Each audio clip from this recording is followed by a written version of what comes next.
Coming up on Tech News Today, Tim Cook visits a reformed Foxconn. Does Google make more on iPhone than Android? And Spotify, how about SpotiFREE?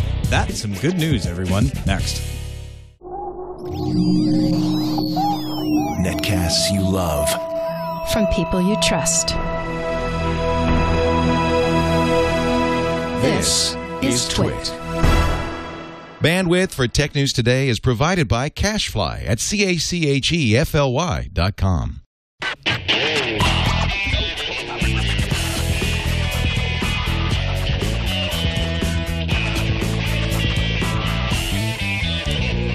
This is Tech News Today for Thursday, March 29th, 2012. Tech News Today is brought to you by Coreldraw Graphics Suite X6, introducing the most powerful version yet of the only professional graphics suite made exclusively for Windows. For a free trial plus an exclusive limited time offer, go to Corel.com/TNT, promo code TWITX6. Welcome to Tech News Today. I'm Tom Merritt. I'm Sarah Lane. I'm Iyaz Akhtar. And I'm Chad Johnson. Filling Yay, in for Chad. Jason Howe. It's going to be a wild day. Back with us tomorrow. At least Good. We're hoping. He hopes. Anyway, we miss him quite a bit. Well, we got some good stories for you today, and we are going to kick it all off with Sarah's favorite segment. Kick it. Really? Yep. Kick it off, Chad. Oh! Or is it patent peace? You done schooled me. I was about to be like, hey, I'm supposed to do this. Could it be the Westphalia of our times? Bloomberg suggests that Apple and Samsung's top leadership could be looking to strike a settlement, according to people familiar with the situation. Not the television show, but this situation. And Jersey Shore joke. Note that top-level executives at both Apple and Samsung have communicated lately about potential settlement options. I imagine envoys with briefcases passing between Samsung in Korea and Apple in Cupertino. No, I would think maybe making Apple's overtures. using, they're using Samsung's IM thing. I forget what that's called. The proprietary text messaging. And Samsung's using the iMessage back and forth as this kind of, like the bridge. If they're using the Messages app, I can guarantee you that half of the messages are getting dropped. That's why because they're that fighting. app don't work. See, that's what they're fighting. They're not communicating. According to Bloomberg sources, Apple CEO Tim Cook does not seem to share his predecessor's passion about laying all foes to waste. In this report, Cook appears to view litigation as a necessary evil, not a need for revenge. Meanwhile, Tim Cook, still playing Nixon, going to China. He visited Foxconn Technology Group's newly built manufacturing facility for the iPhone in Zhengzhou, China today. And not only was this the first time that an Apple CEO has visited an actual production plant there, but the Fair Labor Association released its findings from the investigation of working conditions at the Foxconn Chinese plants, and they weren't all rosy. The watchdog found that in the last year, all three factories violated not just FLA code for hours worked, but in fact Chinese legal limits of 36 hours per overtime per month. During peak periods, employees worked more than 60 hours a week on average and many more than 7 days in a row. So while Tim Cook is there, Foxconn has agreed to meet FLA and Chinese legal codes by July of 2013. So they need some time to ramp up to this, I get. They're going to cut the number of monthly overtime hours from 80 to 36, which is Chinese law. To compensate for the lost work hours, they plan to boost wages, hire thousands of new workers to help maintain production levels, and a concerted effort is also planned to improve safety and health conditions at the plants and in their dormitories. It is expected to cause a rise in prices, though. Well, you got more workers out there, but they're also going to have all kinds of insurance costs and everything like that. But I mean, that's just actually great news for the Chinese economy. That means it's thousands of more jobs. If the iPad demand stays where it is, that's why these people were working so many more overtime hours. You need somebody to take care of these things. So it's well, I guess more good news for China. Yeah, if it's fewer people working fewer overtime hours, there's just fewer things getting done. Then again, with Apple's ridiculous profits and their crazy margins, I mean, they could afford to not raise the prices, at least of their products, for the foreseeable future. And sure, they're not raking in quite as many billions, but they're still raking in many billions. They can survive with their giant cash hoard. You know, they're still okay. Although they're giving didividends now, so that cash hoard over is years getting very small. Tim Cook dressed up in a nice yellow suit and was walking around the factory looking good. Tim Cook comes out of this story looking very, very awesome, like visiting the plant. But and we mentioned this yesterday. Of an announcement. This is something we asked ourselves, well, did Steve Jobs ever go to China? He didn't. But that's because he had Tim Cook to make these deals. Only Tim Cook was Cook the product could go guy. to China. Right. But he was probably, not only did he understand the business, but maybe he's just better in person, and everyone at Apple realized that. So he was the one who was dealing with a lot of these overseas transactions.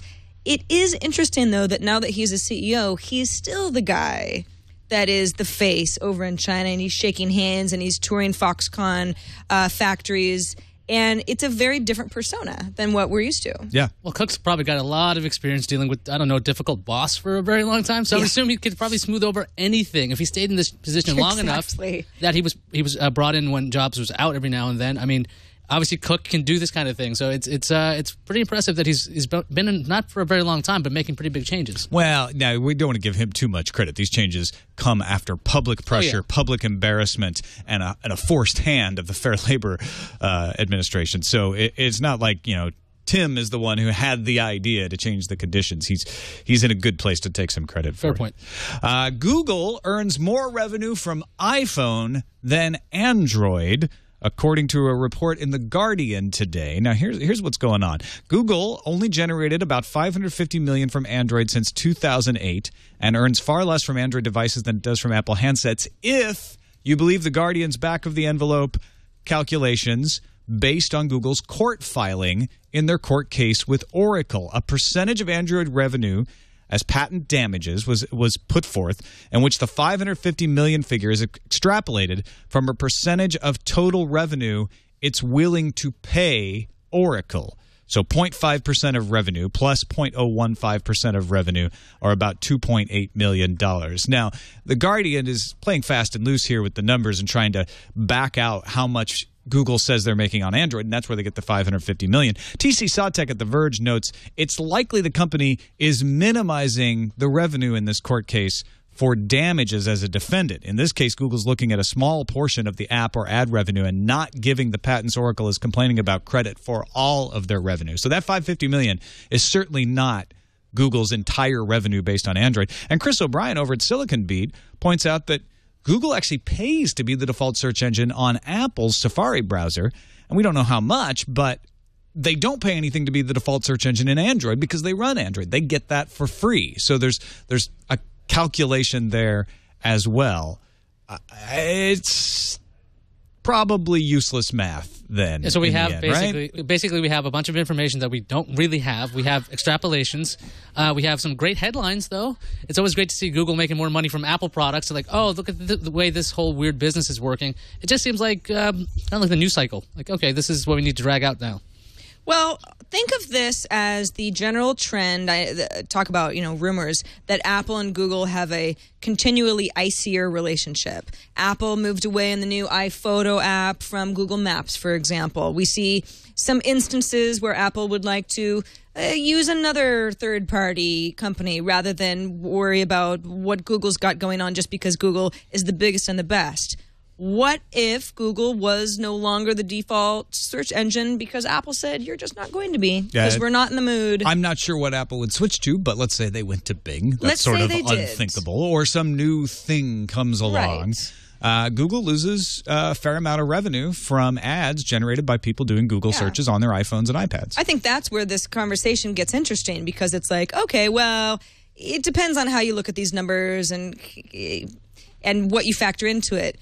But if it's ever to the point where Google is making a bunch of money from Apple and then cannot, then it changes somewhat. So the upshot of all of this is if you're seeing these headlines today, Google makes a lot of money off iOS right now, and it would hurt them if they lost that. There's no indication that they're going to lose that anytime soon, at least not from the default search engine portion. And they probably make a lot more on Android than they're letting on in this Oracle case because it's not in their best interest to have a big number there when Oracle can say, aha, then you owe us this many millions of dollars based on that amount of money. Let's move on to another story that's getting a lot of buzz today, the Paper app. Now, you talked about this on iPad today. It was your app cap. It certainly was. Former Courier team members have put this together. If you remember, the Courier was a Microsoft Skunkworks project that was never released but got a lot of fans, even in just the leaks of it that were out. George Pechnig is the co-founder of Pioneer Studios, putting together Paper. John Harris, who worked on the Zune, the Xbox, and the Pioneer Studios brand, co-founder of the Courier project. Andrew Allen, filmmaker who worked on Courier. Julian Walker, an engineer who worked on graphics and user interface for Microsoft Seadragon, Photosynth, Bing Maps, and Silverlight. And John Ikeda, inventor who worked on Xbox accessories, including the Xbox 360 game controller and Kinect, all working on Paper, which is paper. It's trying to reproduce the effects of paper. You get a free fountain pen. They make their money off selling you other implements to write with when you're in the app. But it's being hailed for its brilliance of simplicity, which is what everyone was excited about with the Courier that Microsoft ended up killing.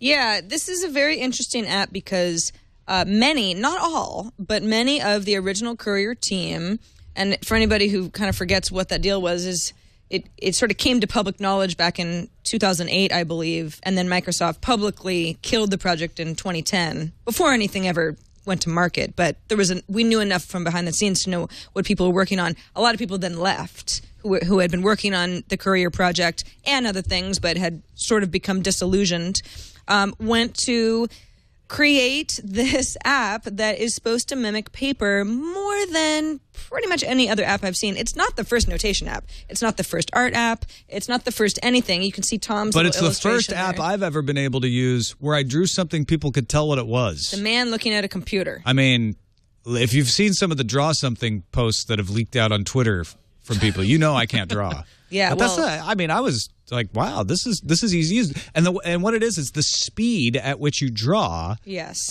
changes the thickness of the fountain pen. And then when you buy the other implements, they work that way as well. Yeah, there's also the the rewind thing where you do this. I was and reading it about actually undoes your strokes. It's a two-hand counterclockwise. It's based on the jog wheel. That's why I can't do it, because I kept going, all right. He was a filmmaker. One of the guys is a filmmaker who was in the company. He wanted a jog wheel like he would have for film editing. I'm like, oh, that makes a lot more sense. Why would you have that? But again, I think you said this on iPad. I haven't seen that anywhere else before, the idea of undo that way. It's completely new. The app it's free, at least for your initial tools. It works really well. The drawing tools, you'd almost get more out of it if you had an external stylus. But even with your finger, I mean, it's really nice. I went ahead and bought a couple extra tools, and I really liked them.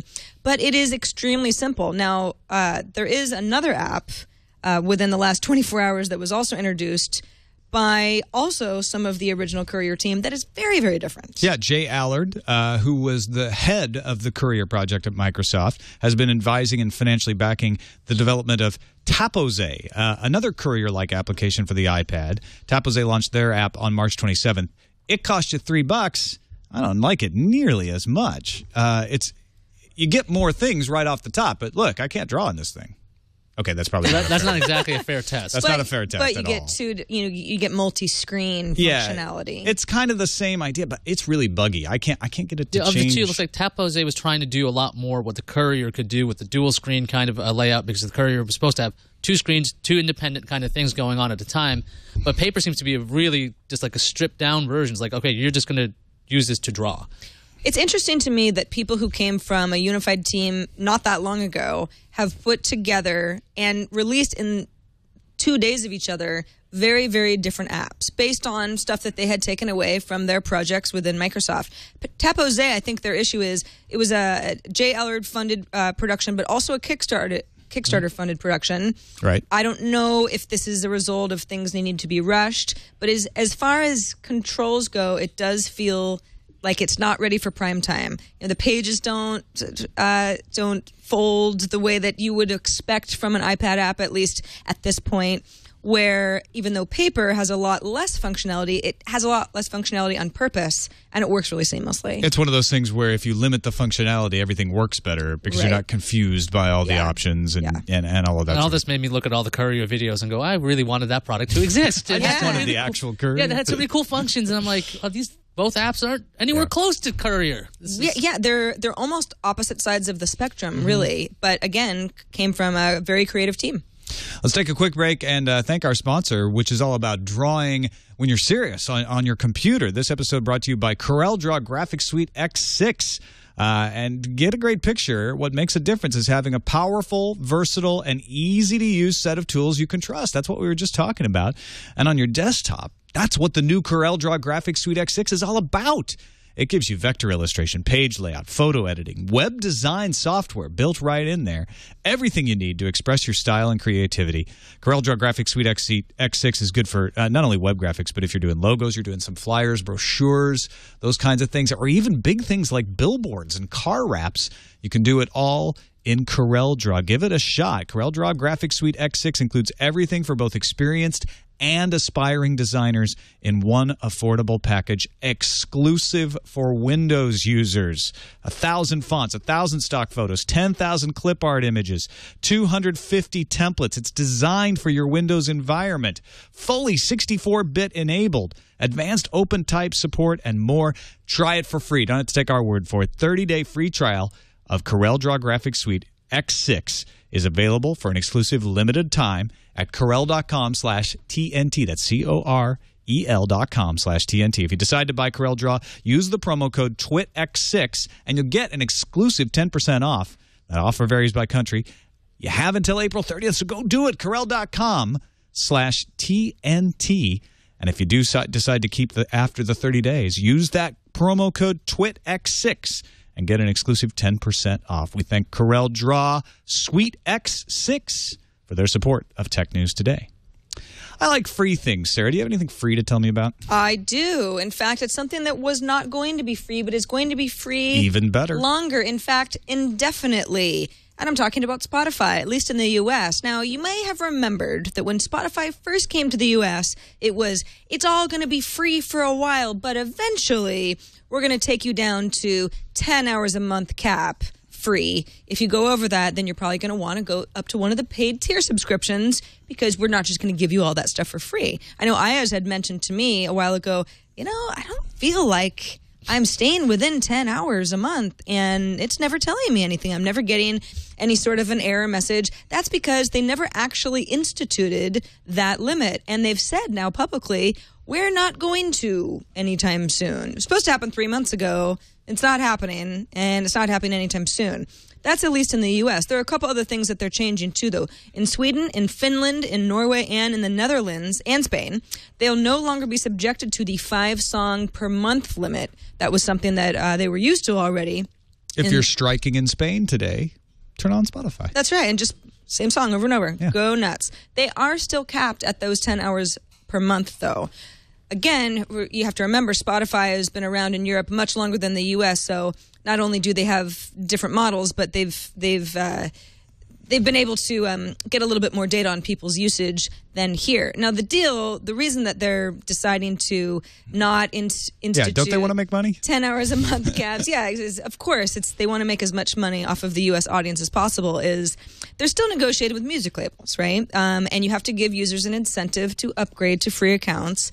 But because we've talked about this before, the music subscription service online market is still so young, there's still a little bit of a proof of concept that I think a lot of people have to get used to. Like, wow, I really can listen to pretty much anything I want to listen to. That's great. It's not that people have an issue with paying. It's just that they have to learn to pay monthly for a subscription rather than album by album. So they want to keep them on the free plan for longer so they get used to using Spotify and are more likely to then upgrade to the paid plans. Exactly. And this goes for Spotify and other music services that there is no free version that will give you access to mobile or on tablets, that sort of thing. I mean, that is where, that'll get you. Spotify, you think, free music? How wonderful. Hey, we're all more and more mobile. You can't get your Spotify music in the mobile version unless you go ahead and pay, I think it's like a $10 per month model.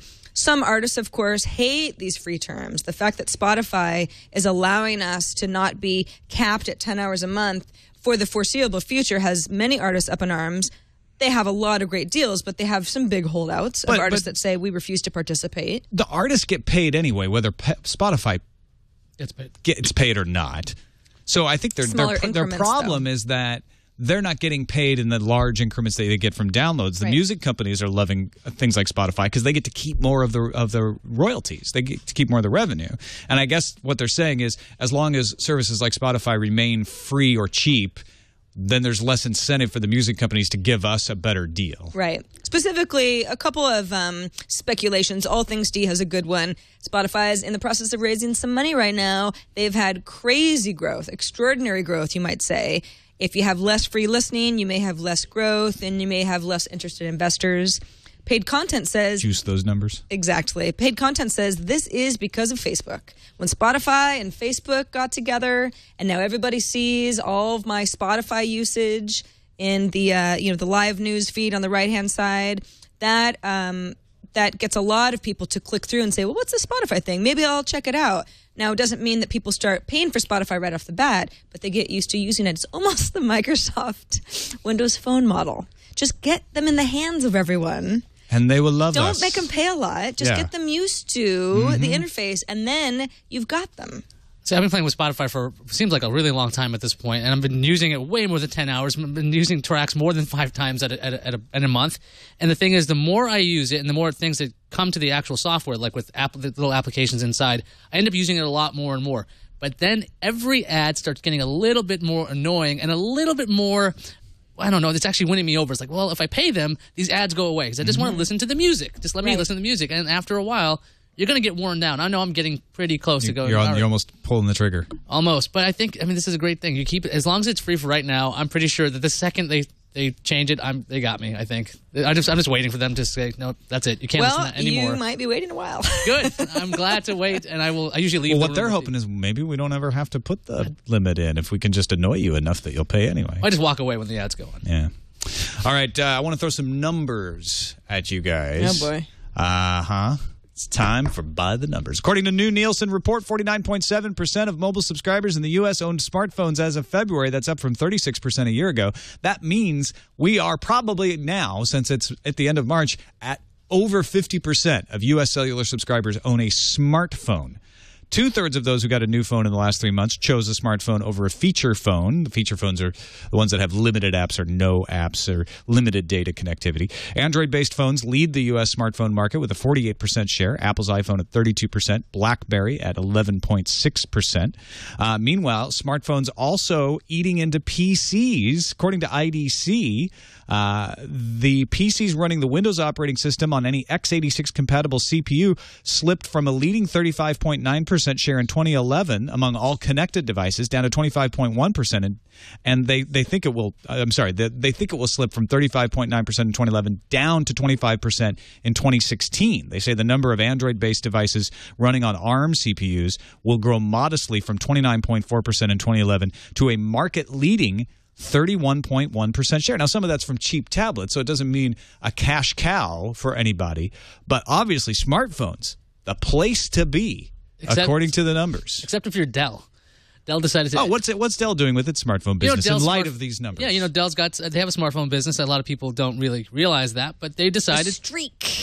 Yeah, that's when they started in August 2010. Poorly named smartphone. They tried to go with the Streak, and they did introduce the Venue and the Venue Pro, which had Windows Phone on it. And today they announced they're not making any more smartphones for the United States. What? Oh. They're saying what they're going to do is they're going to focus these smartphones, and they're going to go over to emerging markets like India. So you'll be able to get those if you really, really want that. And the thing is, Dell's still saying, though, they're going to introduce more mobile products in the U.S. So if it's not a smartphone, and they got rid of netbooks in the last year. Yeah, which they've been trying to do for a couple of years, and they've been awful at. So good luck, Dell. So if you want to go into the smartphone business, you don't want to be Dell. There's one fewer competitor in the smartphone space. Well, but if they're not focused on smartphones, maybe they will not be freakishly bad at the tablets going forward, since they want to obviously focus their efforts in other places. I would think with Windows 8, they probably got a good chance at this because there's all like enterprise-based. Yeah. The smartphone That's a really good point. They're smartphone-based. They've been trying with the smartphones for a really long time, and they just don't get it. I don't think it's even possible. I mean, look, HP tried it. They bought Palm. That didn't work. Dell tried it internally. That's not working. This is why I still think Dell's going to buy RIM. This is why.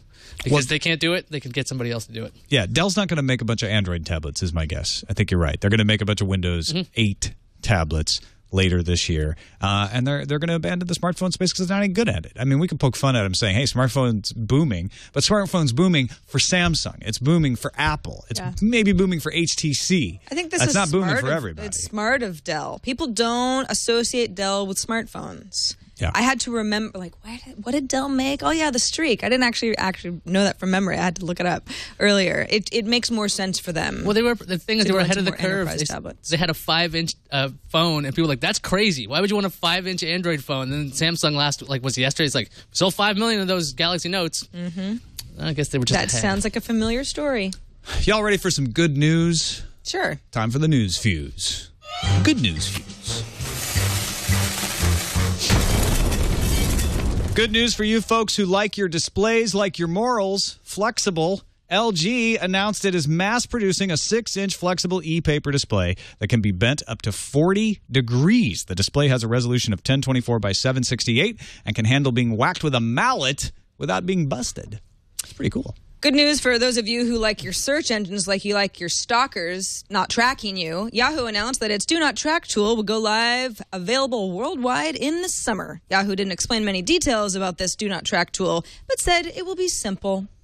Good news for those of you who like your big box stores, like you like your murder cases, closed. Best Buy is closing 50 stores in the U.S. in 2013. However, those employees could be transferred to Best Buy Mobile's new smaller stores. The company is opening 100 of them also in 2013. So if you're a smaller employee, you're safer. Or more mobile. This is good news if you like your RIM executives, like you like your pottery. Fired. RIM CEO Thorsten Heinz has decided to dismiss a whole bunch of high-level people, including RIM co-founder Jim Balsillie, who's resigning from the board. CTO David Yak is retiring. Jim Rowan, COO of Global Operations, is out. Heinz also said on the call they had a record number of subscribers in the past quarter, and most intriguing, he's open to partnerships and licensing deals. But RIM still missed expectations on shipments, which fell in a hot market. So the All Things D headline, RIM blows it again. Good news if you like your tablets like you like your dates. Cheap. Digitimes reports Amazon is working on 2 to 4 new tablets for this very year. Citing industry sources, there'll be a 10.1-inch model to be priced around $250 to $300. An 8.9-inch model may or may not happen. Oh, and NVIDIA's CEO expects Tegra 3 tablets to cost under $200 this summer, which is a lot less than he said not that long ago.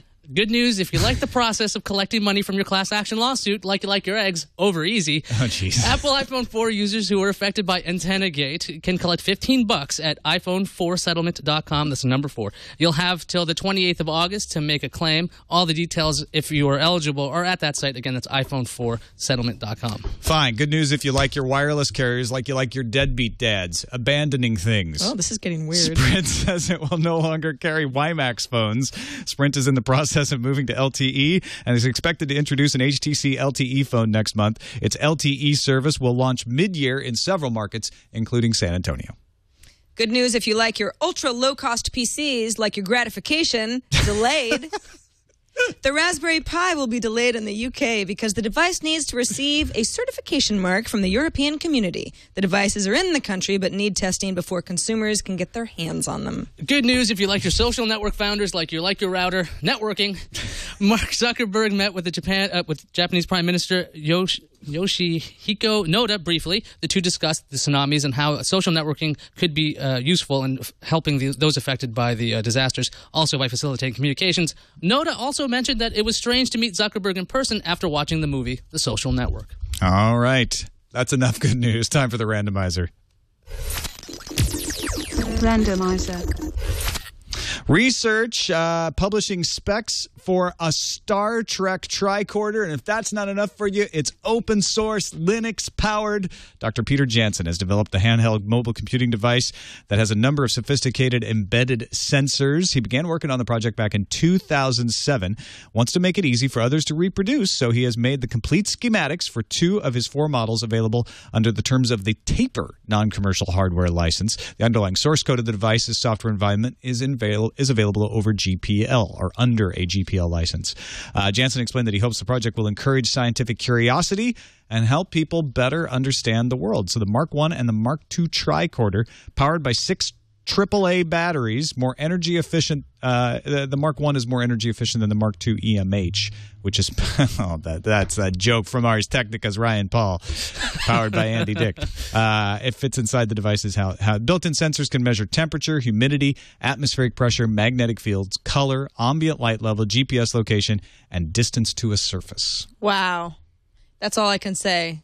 Wow.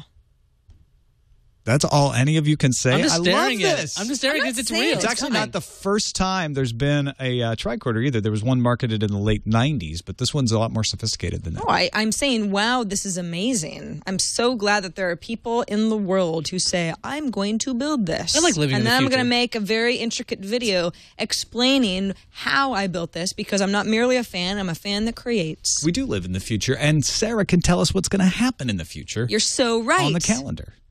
Ring. Incoming message. No, that's not the calendar. It's all right. Ring. There it is. The HTC One X, the One S, and the One V handsets are expected to arrive in Germany, Austria, and Switzerland on April 2nd. The One X, of course, is that quad-core smartphone. It's going to cost about 600 euros, which is the equivalent of about $795 US. The One S is the dual-core Qualcomm S4 processor model, 499 euros, and then the One V is a single-core CPU, 299 euros. So those are all coming to Middle Europe, if they call themselves that, soon. A source tells Android Central that an HTC One X variant will be unveiled at an event with Sprint on April 4th and will be called the Evo 1. Source also says that on June 6th is the ship date. Thank you, Chad. Thank you very much. 4.7 inches, 720p LCD screen. Originally thought of to be an AMOLED, so we're not sure yet, but this is different information. Dual core processor and LTE ready. That's a lot of HTC One news. Not time yet. What are you doing? Trigger finger? Google has announced that it's rolling out Android 4.0.4 for GSM, not LTE versions Incoming message. It must be under transition. Just keep going. of the Nexus S and Galaxy Nexus phones and the Motorola Zoom Wi-Fi tablet. And Google says more devices will be included in the coming weeks, but yeah, we know how that goes. And finally, tomorrow, Facebook will force all pages to switch to the redesign of timeline for pages. So hooray for baby pictures of brands. Yeah, I don't know what they put on their timeline. They're not making profile the switch. first Coke bottle So is that's a different. distinction. If you've got a personal profile, this doesn't necessarily apply This to is you. pages, This is right. pages for brands. And Let's check what's incoming, Chad. I've been trying to get in here for a long time. Incoming message. Oh, look at that. They got it. We actually have a video message recommending a popular iOS app while it is in progress, or at least right after he finished using it. This is Sean from New Jersey. I just got back from running from zombies. But I can actually hear them coming back towards the door right now, so I might have to go back outside to draw them away again.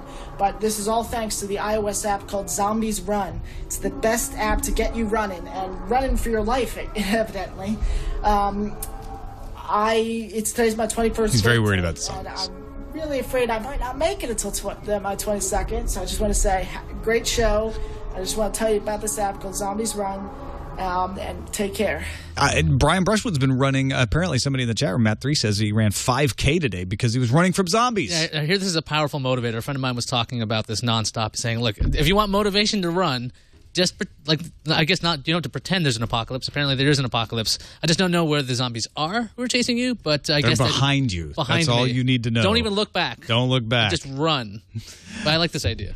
Paul Clifford wrote in via email. He is the owner and chief creative officer at Trinity Digital Media and said, hey, you may have mentioned this, but I wrote a post over at a blog I thought you guys might be interested in. Here's the backstory. A couple of days ago, I noticed the new Play category in the Google bar. After poking around, I noticed that Dark Tide was available for rent and said, see it before theaters on the cover. I did some digging and found it's coming out in early April. In fact, April 12th is when it's coming out. So this kind of surprised me since this isn't a direct-to-video horror flick, but one with some well-known stars like Halle Berry, an Oscar winner. What do y'all think? Is this the beginning of a new model where they rent new movies for $10, cheaper than 2 tickets to the theater, DVD Blu-ray releases for $3 to $4, and put old stuff on Amazon? Well, I did some digging too when he tipped us off about this. It wasn't just that movie with Halle Berry, Dark Tide, but also The Hunter from Magnolia Pictures were both sort of quietly put on sale for a 48-hour rental through Amazon Instant Video Service and Google Play for $10.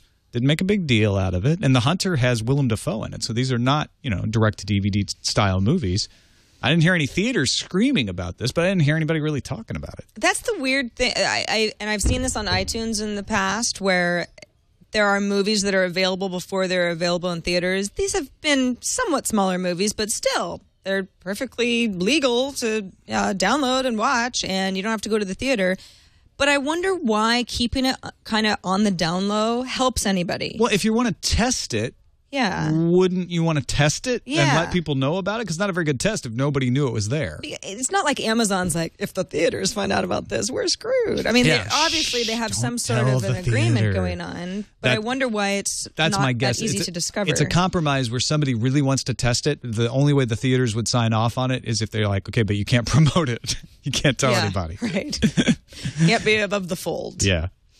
Next email from Alan, and per his request, I will say it's time for HTML5 Wars. We don't have a graphic for that. No, we don't, but he asked nicely. There we go. I think Simon and I are in agreement. He's talking about the conversation that we've had all week about HTML5.